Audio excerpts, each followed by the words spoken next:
बिस्मिल्लाहिर्रहमानिर्रहीम। अस्सलाम वालेकुम रहमतुल्लाहि व बरकात। व्यूवर्स, मैं हूं फलक राजपूत और आप देख रहे हैं बेक योर वे फलक के साथ। दोस्तों, आज मैं आपको नमक पारे बनाने का तरीका बताऊंगी।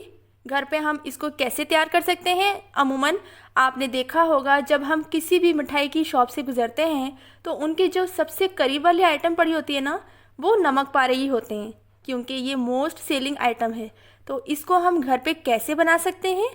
जब हम घर पे बनाते हैं ना, तो इसमें कुछ ना कुछ गलती रह जाती है, क्रिस्पी नहीं बनते या इसके अंदर कोई और मसला हो जाता है, चिड़चिड़े से हो जाते हैं। तो कैसे इनको क्लियर करना है, आज इसी रेसिपी में मैं आपको सारे टिप्स एंड ट्रिक्स बताऊंगी और इंशाल्लाह ताला नमक पारे आपके बिल्कुल हलवाई से भी बेहतर आप घर में बना सकेंगे, बहुत ही आसानी और सस्ते तरीके से।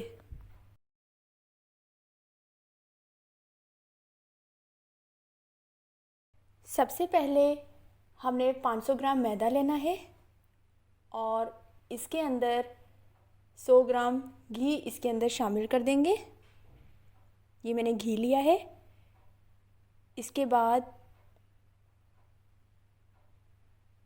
नमक 1 टीस्पून, अजवाइन 1 टीस्पून, ये हमने ले लेना है। साथ में पानी। मैदा गूंदने के लिए मैदा लेंगे हम। सबसे पहले मैदा मैंने एक बड़ी प्लेट में डाल दिया है। अजवाइन और नमक भी इसके अंदर डाल देंगे।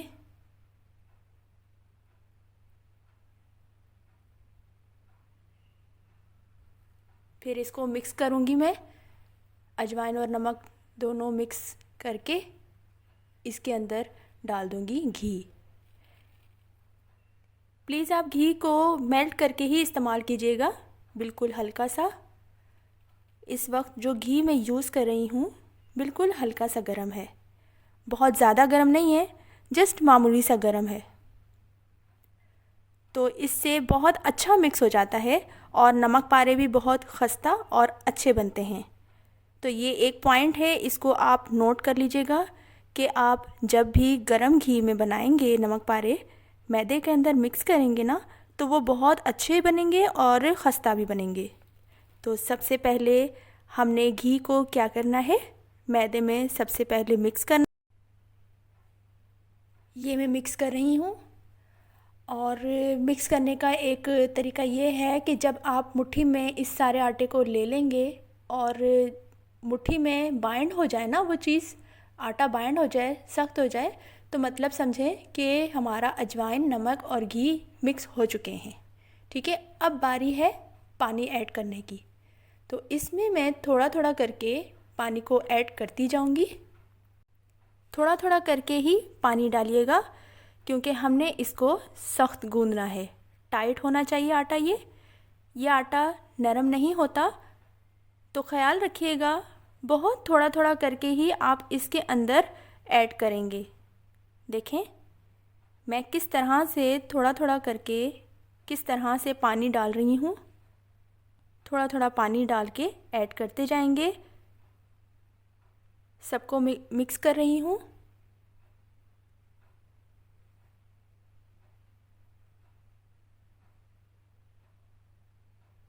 इसको समेटने की कोशिश करेंगे।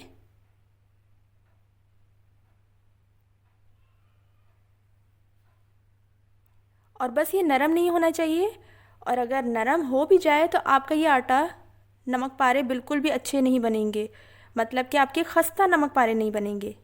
थोड़ा सा भी आपका नरम नहीं होना चाहिए, बिल्कुल टाइट होना चाहिए। इसको हम रख देंगे आधे घंटे के लिए रेस्ट करने के लिए, और इसको आधे घंटे के लिए रखना ज़रूर है बनाने से पहले। ये देखें, बस इसको मैंने समेटा है एक तरफ करके, और इसको हम ढक के रख देंगे आधे घंटे के लिए।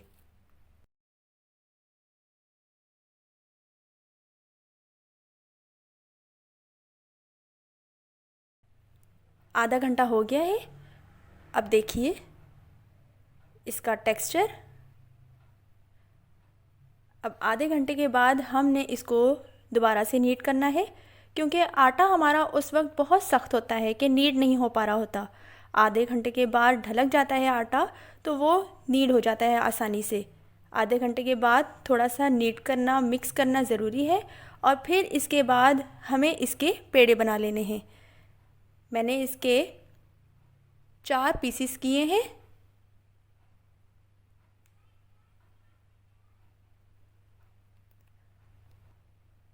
एक पीस लेके बाकी 3 पीसेस साइड पे करके मैंने रख दिए हैं। अब एक पीस को मैं पेड़ा बनाऊंगी।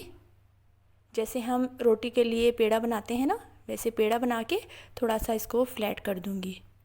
हाथों की हेल्प से इसको बेलने में थोड़ी सी मुश्किल होती है, तो इसको फोर्सफुली बेलना है। इसको बेल लीजिए। नमक पारे थोड़े पतले होते हैं, तो इसको जितना हम पराठे बेलते हैं ना, उसको इतना ही पतला हमने इसको बेलना है अच्छी तरह से। चारों तरफ से इवन होना चाहिए, इस बात का आप ख्याल रखिएगा। कहीं से पतला कहीं से मोटा नहीं होना चाहिए। इवनली बेलिएगा कि हर तरफ से एक जैसा ही, बिल्कुल एक जैसा हो। ये देखें, मैंने इसको बेल लिया है अच्छी तरह से।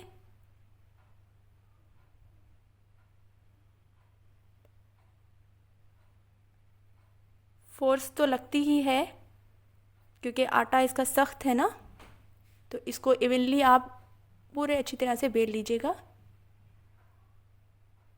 ये देखें, अब मैंने इसको बेल लिया है अच्छी तरह से। अब हम इसकी कटिंग स्टार्ट करेंगे।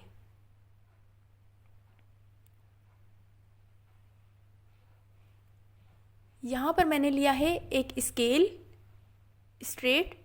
आप यहाँ पे पिज़्ज़ा कटर भी ले सकते हैं और नाइफ़ भी ले सकते हैं, लेकिन मैंने यहाँ पर स्केल लिया है। स्केल की हेल्प से मैं ये यहाँ से कटिंग स्टार्ट करूँगी। नमक पारे थोड़े से तिरछे होते हैं, इसलिए आपने इसको आड़ी तरफ से काटना है, स्ट्रेट नहीं काटिएगा। देखें, इस तरह से इसकी स्ट्रिप्स बना लेंगे हम पहले। इसको देखें, इस तरह से काटना है।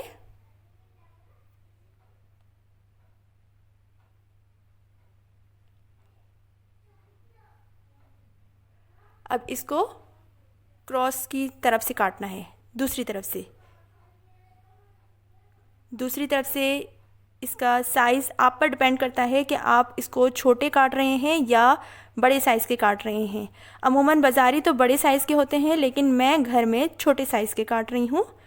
इसकी कटिंग का साइज़ मैं छोटा रख रही हूँ। ये आप पे डिपेंड करता है कि आप इसका बड़े साइज़ का काट रहे हैं या छोटे साइज़ का। ठीक है, ये देखें। अब इसको कट करेंगे हम, और छुरी से या उसी स्केल से या किसी से भी हम इसको नीचे से निकाल लेंगे, ताकि इजीली लूज़ करेंगे ताकि सारे निकल जाए आराम से और हमारी कढ़ाई में डालना हमें आसान हो जाए। मैंने कढ़ाई में तेल गरम होने को रख दिया है मीडियम फ्लेम पर। ऑयल में आप पहले डालकर पहले चेक कर लेना है। इतना भी गरम नहीं होना चाहिए और इतना ज़्यादा भी ठंडा नहीं होना चाहिए। तो इतने ऑयल में मैंने, मीडियम ऑयल में मैंने इसको डालना शुरू किया है। तकरीबन हमें कोई इसका टाइम जो है वो है 6 से 7 मिनट। इसको 6 से 7 मिनट लगेंगे इसको फ्राई होने में। पहले कलर इसका वाइट होगा, इसके बाद कलर इसका ब्राउन की तरफ जाना स्टार्ट हो जाएगा।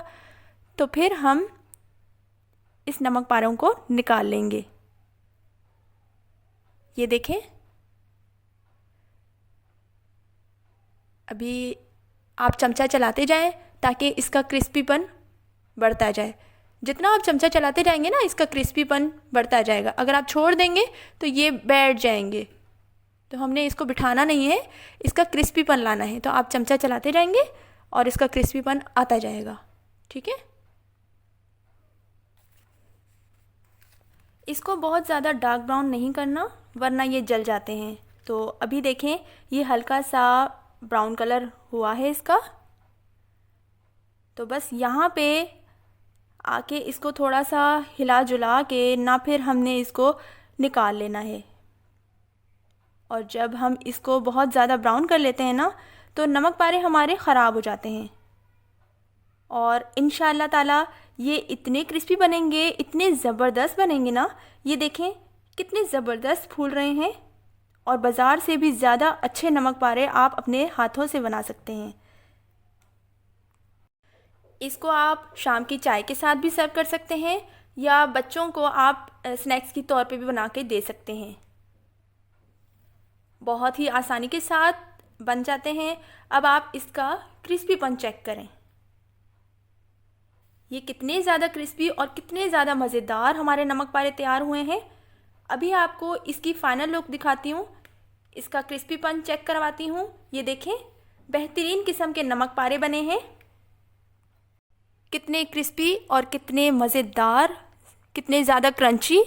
तो आप भी इस नमक पारे की रेसिपी को ज़रूर ट्राई कीजिएगा। इंशाल्लाह ताला आपके नमक पारे भी बिल्कुल इसी तरह परफेक्ट बनेंगे। वीडियो को आपने फ्रेंड्स एंड फैमिली के साथ ज़रूर शेयर कर देना है।